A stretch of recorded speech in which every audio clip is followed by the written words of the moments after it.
பொன்னில் வடித்த சிலையே பிரம்மன் படைத்தான் உனையே வண்ணமயில் போல வந்த பாவையே என்னை இனிக்கும் நிலையே இன்பம் கொடுக்கும் கலையே உன்னை எண்ணி வாழும் எந்தன் நாவியே கண்ணிமையில் தூண்டிலிட்டு காதல் தனை தூண்டிவிட்டு எண்ணி எண்ணி ஏங்க வைக்கும் ஏந்திழையே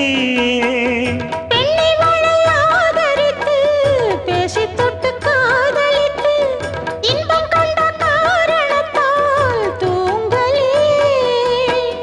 சொல்லி சொல்லி ஆசை வைத்தேன் துடியிடையில் பாசம் வைத்தேன் பூமர பாவை நீயடி இங்கு நான் பாடும் பாமர பாடல் கேளடி